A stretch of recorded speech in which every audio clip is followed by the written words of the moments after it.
Hoy con un tema muy especial, un tema muy bello que tiene que ver con la noche oscura del alma, que en inglés pues es un término muy conocido por diferentes terapeutas, expertos, personas que lo han vivido, que es The Dark Night of the Soul y es la noche oscura del alma y este programa me parece muy bonito para las personas que en este momento están viviendo una situación de angustia, de desespero, una situación en esas en las que pensamos que en realidad no hay salida, que no entendemos qué es lo que está pasando, que estamos viviendo una situación muy difícil, o las personas que la vivimos en el pasado y que de alguna manera sentimos que esa situación fue transformadora en algún momento, o al contrario, vivimos en el duelo de lo que fue esa situación y pensamos que por esa situación no hemos podido avanzar en diferentes momentos de la vida o personas que no hemos vivido situaciones difíciles y que pensamos que la vida es de cierta manera y que de alguna manera llega una situación y nos rompe completamente y nos cambia como muchos de los paradigmas o de las creencias que nosotros teníamos sobre nuestra propia vida y sobre cómo opera la vida. He decidido este tema para hoy, no solo por compartir mi experiencia sobre mi noche oscura del alma, que fue una noche oscurísima del alma, y que me gusta compartirlo porque en ese momento, como sé que nos pasa a muchos en muchas ocasiones, no le veía razón de ser, no veía la salida, todo lo veía oscurísimo, tenía muchísimo sufrimiento, muchísima angustia, muchísima ansiedad y me sorprende hoy ver cómo mucho tiempo después em, todo tiene como sentido, como que siento que sin eso yo siempre como que empecé a visualizar mucho la imagen de la larva que se convierte en mariposa, que es un proceso difícil, doloroso, pero que es una transformación completa y así lo veo. Y también decidí compartirlo porque he estado experimentando estas últimas semanas una situación difícil para mí. Las personas que siguen Revolución Mental y que me conocen o que me siguen acá en Vibra desde hace mucho tiempo, que justo hoy estoy de vacaciones en este lugar hermoso en Palma de Mallorca, pero para mí este compromiso de los lunes de Revolución Mental es un compromiso muy importante, que además es como un momento bonito dentro de mi descanso. Y estoy acá muy cerca a Barcelona. Quienes me siguen saben que yo les hablo muchas veces de la dificultad que yo tenía para confiar y para acercarme a las personas, especialmente a las mujeres, y que, bueno, que tengo como una amiguita que ha sido como mi amiga de la vida, del alma, mi lámpara, como le digo yo, y está atravesando una situación muy difícil de un cáncer muy avanzado, que ya hizo metástasis, que estamos pues con toda la fe en la medicina, en las diferentes posibilidades que hay dentro de la dificultad del diagnóstico. Y por eso quiero dedicar este capítulo a no solo a ella, sino a las personas que en algún momento han sentido que las cosas no tienen razón de ser, que se han preguntado por qué me pasa esto, que parece que no hubiera salida. Y bueno, eso es lo que yo llamo una noche oscura del alma. Mi noche oscura del alma empezó con una taquicardia tremenda que yo no entendía y con un llanto que no paraba, con mucha angustia. En ese momento yo venía de una vida, digamos que se veía muy normal, aunque ahora encuentro que hay cosas como bastante sospechosas dentro de esa vida que yo tenía. Yo pues estaba desde muy niña a cargo de una empresa muy grande y como que me convertí en una maquinita de productividad y de resolver cosas, pero además con la dificultad, si puede decirse, de que gestionaba la empresa desde un lado muy maternal, como haciéndome cargo de todas las personas que hacen parte de la empresa, con un liderazgo muy, sí, muy desde el miedo, desde la protección, desde salvar al otro y con una carga pues muy fuerte para mí y nunca lloraba, nunca sentía y tenía como además este tema social de es que eres lo máximo, es que nunca lloras, es que nunca tienes una tusa, es que nunca sufres, es que nunca te das sueño y pues esos también eran como las banderas rojas, ¿no? Las alertas, ¿no? ¿Cómo es posible que una persona no se canse, no le dé hambre, no le dé sueño, que esté así como sin parar y no sienta un montón de cosas? De repente yo empiezo pues con mucha angustia empiezo a llorar, empiezo a tener como ataques de pánico y sobre todo lo que más era relevante para mí era una taquicardia muy fuerte y yo solo preguntaba, pero ¿qué es lo que está pasando? Y empezaba a buscar explicación en factores externos, que es lo que pasa siempre. Y también porque esos factores externos existen, ¿no? Definitivamente hay condiciones médicas en las que nuestro cuerpo nos habla de diferentes maneras, hay diferentes situaciones. Y empezaba como a ir a diferentes cardiólogos, médicos, a todo el mundo a preguntarle que por favor, que qué hacía yo, que yo necesitaba de verdad, que yo no podía vivir así. Yo me despertaba todos los días a las 2 de la mañana y la taquicardia no me dejaba. Y muy curiosamente ahí fue con el desespero que empecé a recurrir a diferentes herramientas. En ese momento empecé a ir a un retiro en Tulum, y fue una de las cosas que hice, y ahí conocí a Nam Nidam y desde ahí como que empecé como a indagar como sobre los diferentes cursos de ella, empecé a hacer yoga kundalini y empezar a encontrar ahí como procesos muy profundos que me permitían entender qué es lo que estaba pasando y pues empecé terapia, que la empecé demasiado tarde. Yo ya llevaba 2 años muy mal, todas las noches llorando. Me pasaba que estaba en diferentes lugares y yo, por ejemplo, salía a un lugar, un supermercado o algo y no me hallaba, no sabía dónde estaba, me desubicaba completamente.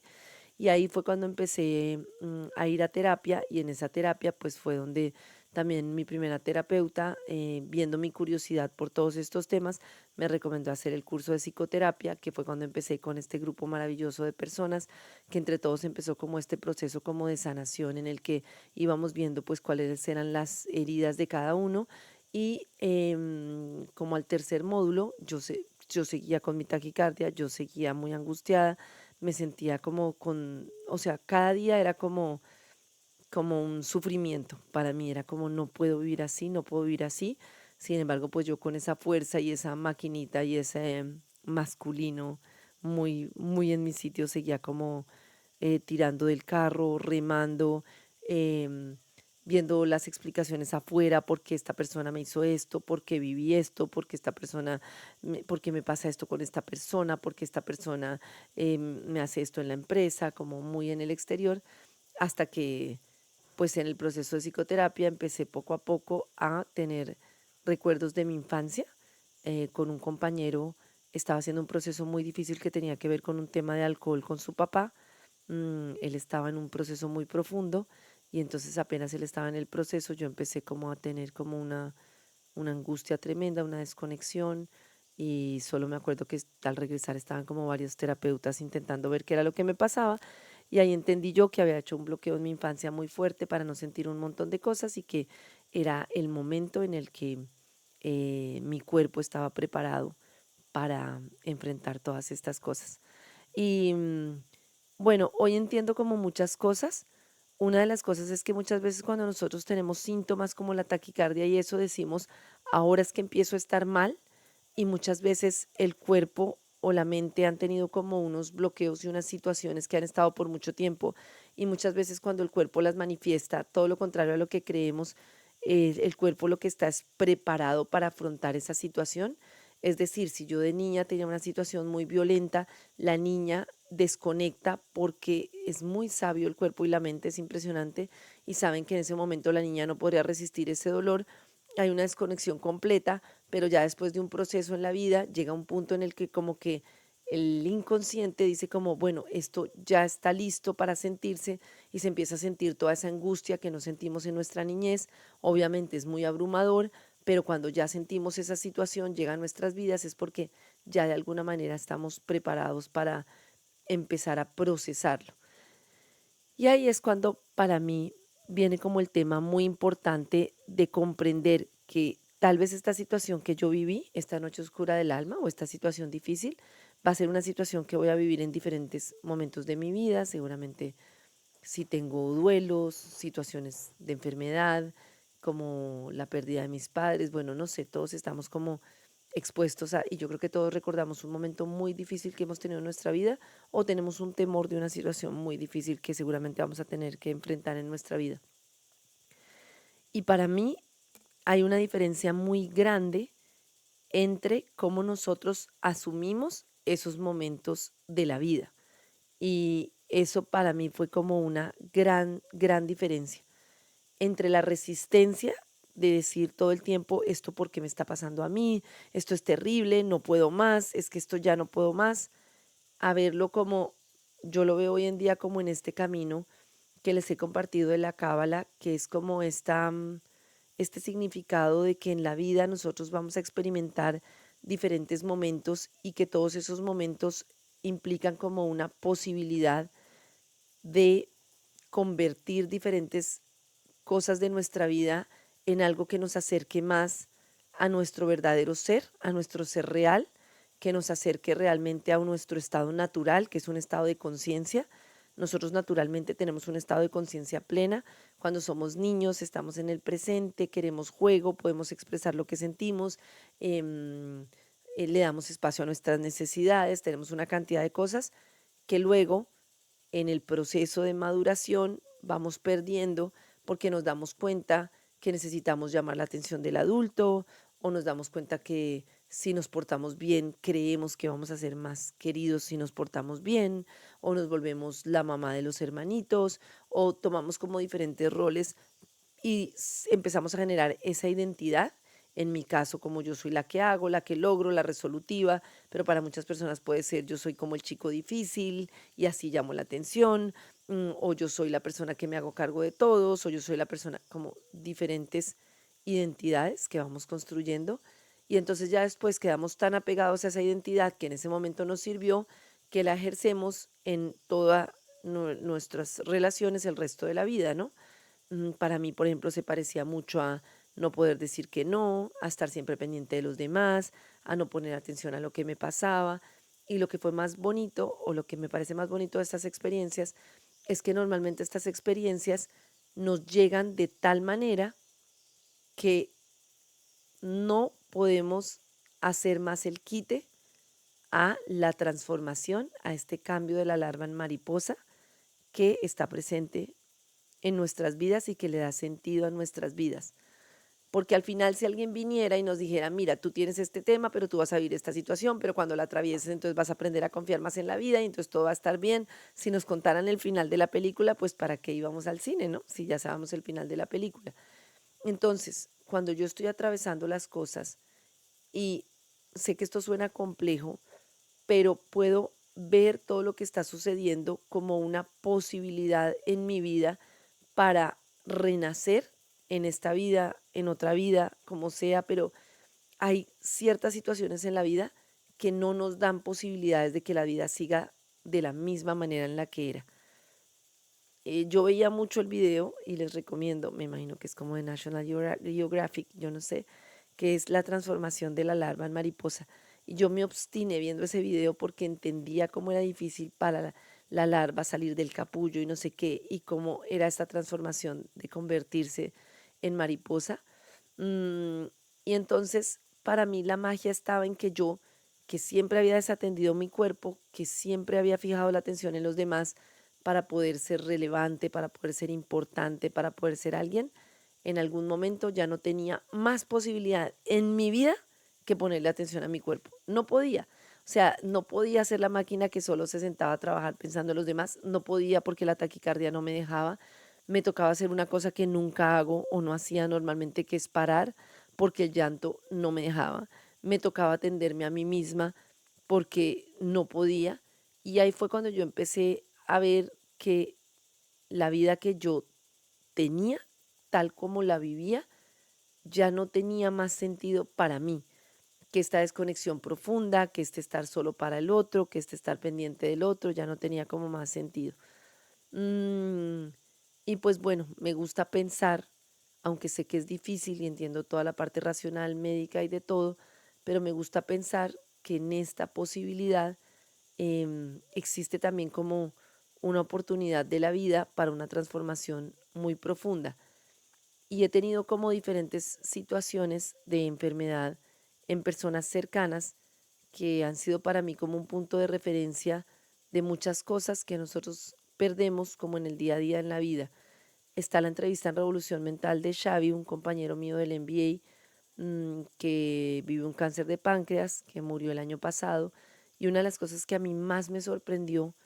de la charla con él es que cuando él empieza el tratamiento, él estaba muy esperanzado en cuando tenía buenos días. El tratamiento era un tratamiento muy fuerte, él tenía unos días muy difíciles en los que físicamente se sentía muy mal y él hablaba de los buenos días y siempre me escribía: Karen, es que solo espero tener hoy un buen día y cuando tengo ese buen día voy al mar, disfruto, estoy con mis hijas, tenía 3 hijas él, con su pareja, em, entonces decía los buenos días, ¿no? Y a mí me quedó tan metido eso de cómo nosotros en realidad muchas veces tenemos un buen día, porque nos levantamos, podemos trasladarnos de un lugar a otro, podemos comer sin que nos duela, podemos comer prácticamente lo que queramos, podemos procesar la comida, podemos hacer como una cantidad de cosas que normalizamos, ¿no? Entonces a mí como que se me quedó esto de voy a valorar y agradecer cada vez por los buenos días. De hecho, cuando mi lámpara me dijo, es que, bueno, esta es la situación y cuando nos fuimos enterando del diagnóstico, de que había hecho metástasis, de que seguramente va a ser un tratamiento difícil, un tratamiento además de bajas posibilidades, entonces en ese momento como que en automático se me vino este tema de, como no ha empezado el tratamiento, a pesar de que tenga mucho cansancio, aún hay buenos días y estos buenos días tenemos que ir así haya mucho cansancio a ver el mar, a caminar despacito en un parque, a, a disfrutar, si es que se puede decir así, de ese día en la forma en la que se pueda. Eh, como, como este tema de la trampa de la vida, lo llamo yo, ¿no? La trampa de la vida que nos hace pensar que todo está garantizado y todo es eterno hasta que no lo teníamos. Y podemos vivir situaciones tramposas como el COVID, digamos tramposas en el sentido de que decimos, no, es que ahora sí voy a valorar mucho los encuentros con otras personas, porque cuánto llevo sin verme sin alguien, entonces cuando nos permitían unirnos un diciembre era como lo máximo y decíamos como acá hay un cambio importantísimo en mi vida, porque ahora sí le voy a dar prioridad. Em, y no, volvemos otra vez a, a la trampa de invertir las cosas que creemos que son importantes en nuestra vida por las cosas que son urgentes y que estamos como todo el tiempo con angustias de situaciones que queremos controlar y que no nos devuelven como al día a día, a lo básico. Em, y esto creo que cambia mucho cuando entendemos que las cosas ocurren en 3 planos, o esto para mí ha sido un cambio muy bonito en mi vida, que lo vengo aplicando mucho y lo quiero compartir para ver si para alguno de ustedes resuena, porque para mí resuena un montón, y es la primer tema en la vida que casi o muchos tenemos dominado. Hay personas que se congelan y se les complica un poco más, pero que la mayoría tenemos muy dominado, es el plano físico, el hacer. Ese plano yo lo tengo súper dominado. Entonces, tengo una enfermedad, entonces voy a ir al médico, voy a ir a sacar esta cita, voy a conseguir el mejor especialista, o quiero esto en el mundo físico, quiero que me vaya bien en el trabajo, entonces me entrego al proyecto, hago lo mejor que puedo, como ese plano, todos relativamente es en el que más estamos, porque culturalmente es como en el plano en el que más nos hemos enfocado, ¿no? Pero luego viene un plano muy importante, que es el plano emocional. Y ese plano es súper importante porque es el plano que más nos genera obstáculos para llevar a cabo las cosas que queremos. Por ejemplo, yo quiero que la empresa tenga un, un crecimiento importante. Entonces, en el plano físico empiezo a hacer, a planear, a hacer un proyecto. Pero en el plano emocional, lo viví yo durante mucho tiempo, soy una persona que se hace cargo de los demás. Y como se hace cargo de los demás, no puede poner normas claras, una comunicación directa, una exigencia, porque se siente salvadora y a cargo de los demás. En la medida en que yo no sea consciente de que bien pueda ser o que no confío en las personas o que no soy capaz de tomar decisiones importantes con respecto a los cargos de las personas porque tengo miedo, porque quiero caer bien, porque quiero ser la salvadora, porque estoy enlazada con ser la salvadora desde niña, creerme la salvadora de mamá y papá y estoy ahí. Si yo no lo veo, lo sigo teniendo desde el inconsciente y no le puedo dar la vuelta. En el momento en el que yo lo veo es cuando yo puedo, y lo he experimentado, decir, ah,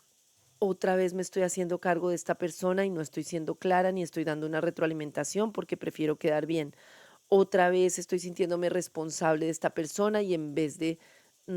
pedirle un resultado me estoy haciendo cargo de su labor. Pero pues obviamente cada uno lo vivirá desde su manera, ¿no? Otra vez estoy imponiendo mis formas y no estoy permitiendo que las personas creen dentro de la empresa. Otra vez estoy mm, siendo castrante con las personas porque me da mucho miedo que cometan errores. Otra vez estoy poniendo mi interés por encima de las demás personas y no estoy permitiendo que la empresa fluya de diferentes maneras. Cada uno lo vivirá desde su forma. Mi forma es la complacencia, el maternar, el creer que soy lo que hago, el creerme la salvadora. Y esto tiene como un camino bien bonito de reconocerlo y luego de reconocerlo poder ser compasivos y empáticos con nosotros mismos y decir, reconozco que tengo esta herida, reconozco que esto que hago me hace daño, pero también reconozco que fue el mecanismo que tuvo la niña para defenderse y como que bendigo o honro eso que le pasó a la niña y eso que viví en ese momento y tengo la capacidad desde el amor de ir y de otra manera como empezar a hacerlo diferente poquito a poquito. Y luego viene el tercer plano, que es el plano más difícil y que ese plano, por lo menos yo creo que se lo debo a mi noche oscura del alma, que es el plano espiritual o el plano de la certeza y la confianza en la vida, que es ese plano en el que tenemos la capacidad de creer que ni nosotros somos Dios, ni sabemos todo, ni vamos a resolverlo todo, sino que hay un orden como en la vida en el que hay una cantidad de situaciones que yo voy a vivir y lo que yo puedo cambiar es mi actitud frente a esas situaciones que estoy viviendo en la vida. Y yo siempre comparto que la directora, mi terapeuta actual y la terapeuta directora de la Gestalt en México nos insistía mucho en que tenemos que aprender a navegar la incertidumbre. Entonces, no, es que siempre había incertidumbre y ustedes deben aprender a navegar la incertidumbre porque si no, pues van a sufrir mucho, ¿no? Lo cual es totalmente cierto. Yo me di cuenta que yo no podía navegar la incertidumbre. Era muy difícil para mí todo el tiempo estar pensando, la vida es incertidumbre y me tengo que adaptar. Y lo que hice fue como estudiar por qué había personas que tenían tanta confianza en la vida y tanta certeza a pesar de la incertidumbre. Y ahora lo que aplico mucho en mi vida es la certeza. Y la certeza quiere decir que a pesar de que mi lámpara esté viviendo una situación de enfermedad muy difícil, que tenga un cáncer en un estadio 4 muy grave, muy delicado, yo tengo la certeza de que todo lo que se está dando es una posibilidad muy grande para su vida y para la vida de todos los que estén alrededor. Ya no sé de dónde viene esa certeza, porque es una certeza que he construido muchas veces, como que creo que he contado muchas veces que con la situación financiera de la empresa, por ejemplo, yo estaba muy acostumbrada a que yo entraba en junta con los hombres que tienen una energía mucho menos sutil y siempre entraba y me decían, es que ¿qué hacemos? Es que tenemos que pagar ya, es que no hay, es que no sé qué, ¿qué vamos a hacer? Y yo antes entraba como en, sí, ¿qué vamos a hacer? Entonces no sé qué, entonces hagamos. Y ahora lo que digo, no es que deje de hacer, quiero ser muy clara en esto, como que, a ver, ¿qué vamos a hacer? Vamos a agilizar el crédito que nos va a ayudar, vamos a mirar estos acuerdos con los proveedores, vamos a hacer esto, pero veo mi tema emocional y digo, no me voy a hacer cargo yo sola, vamos a confiar, voy a delegar, voy a, a dejar de controlarlo todo y luego llego al plano espiritual que les comparto y digo, yo confío en que esto que está sucediendo es una cosa súper importante para algo más grande, para la reorganización de la empresa, para... Y sí, en realidad ha sido una oportunidad de organizar la empresa de mil maneras, para yo ver otras perspectivas de mi vida, para yo darle espacio a mi proyecto personal que es este, de revolución mental, que le ha dado mucho sentido a mi vida. Y como que eso ha transformado mucho. Todo, no sé si ha transformado la crisis afuera. Mm, Yo he sido una persona que ha vivido bastantes situaciones complejas en la familia, con desórdenes familiares importantes y que de alguna manera yo he asumido precisamente por esta pensar que soy y confundir lo que soy con lo que hago y sentir como esta posición de control para no sentir angustia. Mm, Y ahora que lo veo, que puedo soltar y confiar y comprender de alguna manera que no es mi proceso, o sea, que mi proceso es mi proceso, pero que el proceso de los demás es su proceso y que no hay nada que yo pueda hacer para cambiarlos, para modificarlos y que querer hacerlo es un tema del ego muy fuerte, más allá de confiar en las capacidades que cada uno tiene para resolver lo que la vida le pone como experiencia de crecimiento, de madurez, de estado de conciencia, y desde ahí como que todo se viene transformando. Pero a propósito de esto, recuerdo, y me gusta mucho insistir en esto, que no fue que yo tuviera la taquicardia y un día dijera, ay, qué linda la taquicardia, yo voy a estar en un estado de conciencia y desde ahora todo es bello. Y entonces, no, no fue así. Ya quisiera yo, o no sé, creo que si hubiera sido así, no hubiera llegado a un punto muy importante para mí, que fue el punto de la rendición. Tengo como claro un día en mi cabeza, o sea, como que tengo claro un día en mi cabeza, un día que lo recuerdo mucho, que no fue un día, sino una noche, en la medianoche, que yo literalmente sentía que me iba a morir, no podía más, fueron varios momentos, como cuando me hicieron la histerectomía y no coagulaba y no sabía qué iba a pasar y fue una cirugía así como de riesgo que fue angustiosa, o como esto que les cuento cuando empecé a tener los recuerdos de mi infancia de mucha angustia, pero recuerdo una madrugada con una taquicardia tremenda de no poder más del dolor y de la angustia y recuerdo así como en mucha claridad haberme tirado literalmente al piso del cuarto en el que yo meditaba, en el que yo trabajaba con mi velita y de todo y decir, Dios mío, yo ya no puedo más, o sea, yo no puedo más, esto es demasiado para mí, esto se está haciendo muy grave, muy difícil, muy duro para mí. Perdóname, Diosito, por haberme creído más que todos, por haberme creído más que tú, por creer que yo me las sabía todas, por creer que yo me podía hacer cargo de todo. Por favor, ayúdame. De verdad, ayúdame. Ayúdame a ver de dónde viene esta taquicardia. Ayúdame a resolver este dolor. Ayúdame, por favor, porque yo no puedo. Y eso para una persona que no está acostumbrada a pedir ayuda, como que siento que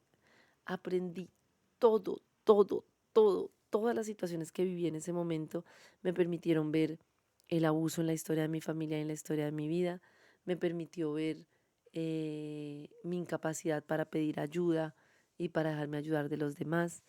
me permitió ver mi, mi dureza, mi desconexión y mi imposibilidad para conectar con mi cuerpo y con lo que sentía. Todo lo llevaba a la mente, siempre era plan A, B, C, D, voy a hacer esto, pero si vaya esto, voy a hacer esto, voy a hacer esto, siempre en la mente, súper desconectada de lo emocional, de lo que me decía mi corazón, hasta que pues con la taquicardia no pude ignorarlo. Todo lo llevaba a la lógica, todo lo llevaba a la investigación, al estudio, a ir a leer sobre un tema, sobre el otro, y resulta que cuando estás en estas situaciones te das cuenta que leer y leer pues te da mucha información y volvemos al lo mismo, ese plano del hacer es muy importante, pero no llega un punto en el que ya no te va a ayudar más, es más, te juega en contra porque no te permite conectarte con tu cuerpo, con tu alma, con lo que verdaderamente tu alma está intentando decirte, entonces pues está de más en algún momento. Y así fue como un aprendizaje muy lindo y hoy que lo veo me parece imposible estar dando gracias por esto. O sea, digo como, ¿cómo voy a yo estar dando gracias por las personas con las que viví dificultades en ese momento? ¿Cómo voy a dar yo gracias por toda la taquicardia, por todo el dolor? ¿Cómo voy a dar yo gracias por todo lo que viví? Esto no tiene sentido. Em, y estoy convencida, pero convencida, convencida que de otra manera yo no hubiera empezado este proyecto, no hubiera conectado con lo que realmente mi alma llamaba en la vida, que es esto de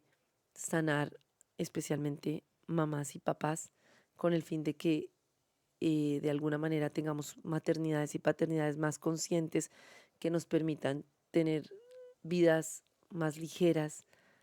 y más en conciencia para nuestros hijos, lo cual no quiere decir que no van a tener heridas ni nada, siempre va a estar, pero digamos como esto que sabemos que nuestros abuelos sufrieron más que nuestros papás sufrieron más que nuestros abuelos, nosotros sufrimos si podemos esperar y podemos hacer un proceso de conciencia más que nuestros hijos, y nuestros hijos y nuestras descendientes sufrirán menos si nosotros logramos atravesar estados de conciencia que nos permitan estar para ellos en presencia, nos permitan estar desde un lugar muy diferente, desde otras creencias. Bueno, en fin, esto para mí ha sido un impulso bellísimo, liberar a mis hijas del abuso, de la violencia, de la inconsciencia, de la desconexión, de muchas cosas. Y luego también les quería contar que en este proceso, antier tuvimos una llamada,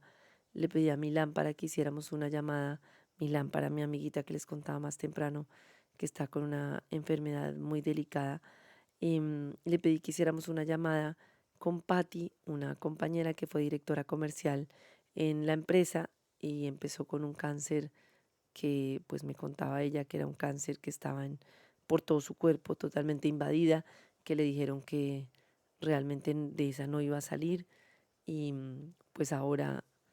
5 años después, está cuidando a su nieto, feliz, viajando. Entonces le pedí que hiciéramos una llamada con mi amiguita para que le contara un poco de su experiencia y quedé como muy impactada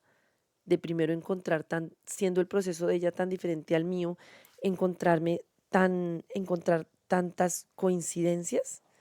en lo que sucede cuando atravesamos estas situaciones difíciles. Em, Ella, por ejemplo, y eso también lo empezaba a sentir yo, decía, yo siempre había querido irme a vivir al campo y siempre lo aplazaba y siempre lo aplazaba. Me fui a vivir al campo. Para mí todo era el trabajo, para mí todo era el resultado y empecé a valorar el tiempo con mi hija. Una cosa que me resonaba a mí mucho es que ella comentaba que se dio cuenta que tenía un dolor de infancia muy grande porque ella, como muchas personas de nuestra generación, no había podido ser realmente cuidada por papá y mamá y que su papá y su mamá tuvieron que trasladarse a donde ella estaba para cuidarla y tuvo la oportunidad de tener una conversación de sanación con su mamá, con su papá, pero también ellos tuvieron como la oportunidad de ese cuidado que no le pudieron dar en otro momento de la vida. Em,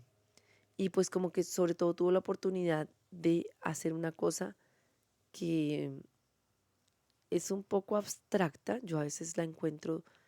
difícil de explicar, pero bonita de entender, que es, yo siempre hablo como de la frecuencia, Caro Zamudio siempre da un ejemplo que es muy bonito y es como nosotros si queremos, antes, ¿no? En el radio ya cambió mucho digitalmente, pero si queremos escuchar vibra y queremos poner 104.9, tenemos que llegar y darle la vueltica a la bolita, los jóvenes no me van a entender, para llegar a una frecuencia exacta que se conecta. Y aquí entonces, aquí no porque hoy no estoy en Radiópolis, pero hoy estoy al otro lado del mundo, pero las antenas de Radiópolis se conectan con las antenas que están en Monserrate y se transmite una frecuencia perfecta para que nosotros podamos escuchar y sintonizar la emisora plenamente. Y así funciona, y Patti, que ha vivido este proceso, me decía, lo más importante, lo que más nos juega en estos procesos en contra es la mente. La mente siempre está con la culpa, la mente siempre está diciendo, ¿por qué no hice esto? ¿Por qué no me hice este examen? ¿Por qué dije esto? ¿Por qué hice esto? Siempre la mente nos juega trampas, porque la mente tiene esta característica arcaica que nosotros creemos lo que pensamos y actuamos según lo que pensamos. Pero luego está como la conexión con nuestro corazón. Y entonces es, si yo eso que deseo desde el corazón lo puedo conectar con lo que pienso, siento y hago, voy a poner un ejemplo que pongo muchas veces, ¿no? En Mind Valley le explican a uno en Mind Valley que lo nuevo que está de moda, si se puede decir en esto, es que antes decían, no, Pues si tú quieres algo, visualízalo y fake it till you make it, ¿no? Haz la trampa hasta que esté ahí. Entonces, si tú quieres ser una persona que te veas bien físicamente, entonces empieza a decir, yo estoy súper bien, yo estoy súper bien, yo me veo súper bien, hasta que lo logras, ¿no? Y ahora se habla, y esto lo digo en muchos capítulos porque me encanta insistir en que lo pongamos en práctica, y es feel it till you make it. O sea, siéntelo de verdad, encárnalo hasta que lo tengas. Y esto quiere decir que si, por ejemplo, yo quiero ser una persona saludable, yo encarno esa persona saludable. Entonces, no es solo que yo diga soy una persona saludable, sino que me siento y actúo como una persona saludable. Me levanto hoy, hago algo de ejercicio, pienso en alimentarme para estar saludable antes de darme gusto. Entonces me voy convirtiendo en esa persona saludable. Si yo quiero ser una persona que se cuida más, que se prioriza, entonces yo empiezo a encarnar esa persona y hoy empiezo a poner límites, empiezo a organizar la vida que quiero, empiezo a ponerme primero, empiezo a practicar decir no cuando quiero decir no realmente. Entonces ahí se va formando una sincronía, una coherencia entre lo que yo pienso, quiero y hago. Y no empiezo, si yo quisiera poner 104.9, pero estuviera otra frecuencia puesta en el radio, no podría yo como alinearnos. Y muchas veces nos pasa eso, ¿no? Deseamos una cosa desde nuestro corazón, pensamos otra cosa y actuamos de otra manera. Entonces, yo los invito hoy con este tema a decir qué es lo que yo realmente quiero en la vida, y siempre pongo como esta diferencia, ¿no? Entre lo que yo quiero cuando es restrictivo y cuando es amplio. Cuando yo quiero algo, pero es un deseo del ego, un deseo desde el miedo, un deseo desde la angustia, un deseo desde el quedar bien, se siente restrictivo, se siente tengo que hacerlo, se siente una presión en el pecho, se siente es que me toca ya, es que si no lo logro voy a morir, se siente como una dependencia de ese resultado. Cuando yo deseo algo desde mi corazón, es mucho más amplio y está lleno de posibilidades. Deseo tranquilidad en el corazón, deseo tener como la valentía, no la valentía, sino deseo que este proceso que estoy viviendo en este momento me lleve a la mejor versión posible de mí. Deseo como todo esto que deseo, como tener libertad financiera. Deseo no estar con esta persona que quiero estar, pase lo que pase. No, deseo en mi corazón un amor bonito, un amor en equilibrio, un amor en el que podamos crecer juntos. Sí, me imagino que notan la diferencia entre un tipo de deseo y otro, y, y es bien bonito ver cómo nos vamos alineando con lo que en realidad quiere nuestra alma y queremos desde el corazón. Mm, y pues eso es como lo que yo les puedo compartir sobre la noche oscura del alma, que la noche oscura del alma infortunadamente se extiende mucho cuando nosotros intentamos atravesarla desde la mente y desde la resistencia de por qué me pasa esto, esto no me tiene que pasar. Obviamente todos vamos a pasar por ese momento, y mal haría yo en decir que no pasé por, estuve mucho tiempo en eso, porque esto me pasa a mí, no puedo más, es de verdad, es que porque me hicieron esto, no, es que no puedo más, es que necesito que alguien me ayude, es que nos, bueno, eso lo vivimos. Y además se vive durante diferentes momentos de la vida, incluso durante diferentes etapas de la noche oscura del alma. El tema no es ser perfectos y estar todo el tiempo en estados de conciencia, porque eso, por lo menos para mí, si de pronto alguien me está escuchando y dice yo sí lo puedo hacer, me parece maravilloso, para mí no ha sido posible. La posibilidad que yo encuentro en mi vida es entender que soy humana, que me voy a equivocar muchas veces, pero reducir el tiempo para entrar en el estado de conciencia. Y lo experimento de mil maneras, ¿no? Por ejemplo, ahora cuando mi lámpara me dijo esto, experimenté lo que siempre experimento, ¿no? El control, el que vamos a hacer, él no puede ser, él, ella tiene que hacer esto, él, ella me tiene que escuchar, él, lo que pasa es que el dolor de su infancia es que ella si no lo ve, es que si ella no ve esto, esto no lo vamos a resolver porque entonces se va a poner más tensa y si no confía en la vida, entonces su sistema inmunológico, porque va a estar angustiada, va a bajar, entonces como el control de imponer como lo que yo quiero y como este deseo restrictivo de que ella haga un proceso personal que le permita y entonces duré ahí como 2 días. Y ya a los 2 días dije como, no, no, no, no, no, otra vez estoy yo en el control, otra vez me salí de mi caminito de la certeza. A ver, tengo la certeza de que esto está, de que la vida es sabia, de que Dios es sabio y de que la infinita sabiduría esto está pasando porque tiene sentido para la vida de ella y para la vida mía misma. Empezar a ver qué me está diciendo esto, esta situación de mi propia vida y me está diciendo un montón de cosas. Yo vivo aplazando el momento en el que voy a dedicarme más a mis hijas, vivo aplazando el momento en el que voy a trabajar menos, vivo aplazando en el momento en el que voy a disfrutar, porque siempre estoy diciendo es que ya casi tengo lista la empresa, es que ya casi, vivo aplazando el momento en el que quería estar compartiendo más tiempo con mi amiga. Entonces, bueno, ¿qué me está diciendo esto de la vida? Y por otro lado, como otra vez rendirme, ¿no? Como ella tendrá la capacidad para hacerlo a su ritmo de la mejor manera. Yo puedo estar ahí, pero de la manera en la que ella necesite, no en la manera en la que yo me imponga. Así como ella estuvo en mi proceso y respetó cada momento, incluso los momentos en los que yo estaba en una fase muy pesimista, muy oscura, ella estuvo ahí. Y estar para el otro muchas veces es estar, simplemente estar, sin necesidad de cambiar. Muchas veces cuando estamos con un amigo que vive una tusa o algo es, pero es que mire, pero es que salga ya de ahí, pero es que dése cuenta, pero es que no sé qué. Y una de las cosas que más se nos dificulta es simplemente estar. En la psicoterapia muchas veces con los procesos difíciles, el propio mío y de los compañeros, lo que tocaba hacer era estar, estar ahí. Simplemente cuando alguien vive una noche oscura del alma es estar de la mejor manera que puedo estar. ¿Qué funciona hoy para ti? ¿Qué necesitas de mí hoy? Y empezar a darnos cuenta de cuáles son nuestros patrones. En el mío, por ejemplo, mi ticún, que hemos hablado en otros capítulos de ticún, es dar desde la carencia, entonces empezar a dar incluso lo que no tengo, el tiempo que no tengo, lo que no puedo, empezar a dar, dar, dar. Pero para otros puede ser el hipercontrol, la imposición. Entonces, bueno, cómo en las diferentes situaciones me hacen dar cuenta de cosas de mí y siempre volver a mí. Y, y atravesar estos momentos con mucha fe, con mucha certeza y eso no significa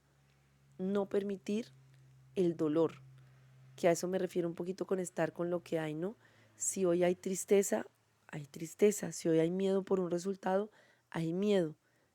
El tema es como siempre hablamos aquí del miedo al miedo, ¿no? Es que no quiero tener miedo, es que no quiero tener tristeza, es que no quiero tener rabia. Entonces eso se va como enquistando y nos va empezando a dominar, ¿no? Cuando yo reconozco y le doy el espacio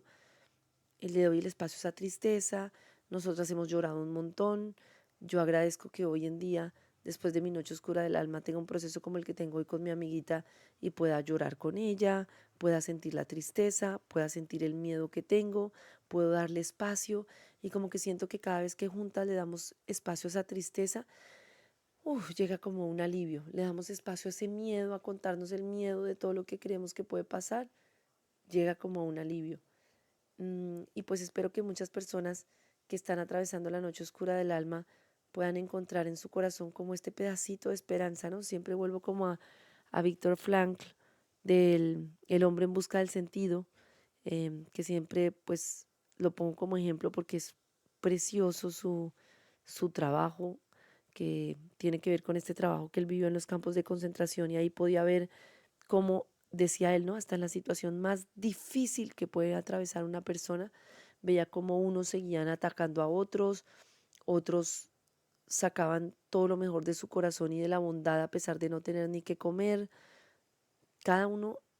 era de diferentes maneras, estando todos en la peor situación que pueden estar en la vida. Y cada uno puede tener su versión más compleja, teniendo la mejor situación del mundo o teniendo la peor situación del mundo, ¿no? Entonces, siempre la vida nos da la posibilidad de dar como nuestra mejor versión, ¿no? Y para mí la mejor versión hoy en día no es la versión perfecta, sino es la versión que está presente desde un estado de conciencia, em, con mucha certeza y con mucha confianza en que en la perfección de la vida, en todo lo que está viviendo, en nuestra capacidad para atravesar el proceso. Y escuchando a Patti, que les decía que pude hablar con ella después de haber sobrevivido, a- decía ella, como a 17 cirugías, 35 quimioterapias, radioterapias y de todo, pensaba yo como increíble cómo ella hoy en día pueda verlo como un proceso de perfección en su vida. Me parece increíble. Ella decía, en algún momento ya no me importa si voy a estar más en esta vida, si trasciendo, nada. Lo único que me importa es que a mí esa situación me llenó de luz y hoy vivo desde la luz, desde la confianza. Me aceleró el haber hecho en mi vida lo que yo quería. Y también es una invitación para que podamos atravesar con fortaleza esa noche oscura del alma, pero también una invitación muy bonita para que podamos valorar todo lo que tenemos hoy. El poder levantarnos, el poder desplazarnos, el poder, todos esos micro milagros que tenemos en la vida, que damos por sentado y que hoy es como un baldado de agua fría para mí, para agradecer porque hoy pude comer, pude moverme, pude nadar, pude caminar, em, pude tener como el contacto con mis hijas, con mi esposo, con su salud, con la vida. eh, y ese dar por, todo por sentado nos aleja de lo que verdaderamente queremos y al mismo tiempo que agradecemos, como tomar esta conciencia del límite de nuestra vida. Con Pacho tuvimos una conversación y dijimos, bueno, si hoy nos enteráramos nosotros de que tenemos esta situación y que vamos a entrar en una semana en un tratamiento, ¿qué harías tú? ¿Qué haría yo, no? Y yo pensé un montón de cosas que pienso muchas veces y no hago, no. Me voy al mar, voy a reírme un ratico con mis hijas, suelto una cantidad de tareas que tengo pendientes y les doy espacio. Bueno, como esa reflexión hoy de no tener que esperar a que la vida nos apriete para empezar a pensar cómo podemos conectarnos de una manera más profunda con los deseos de nuestra alma, con los verdaderos deseos de nuestro corazón. Gracias por este espacio. Disfruten en un momentico de vivir en las mañanas. Disfruten de la semana. Los invito hoy a dar gracias por 9 cositas o cosotas que tenemos en la vida y que damos por sentado. Y nos vemos en el próximo capítulo a las 5 de la mañana, como todos los lunes, aquí en Vibra de Revolución Mental.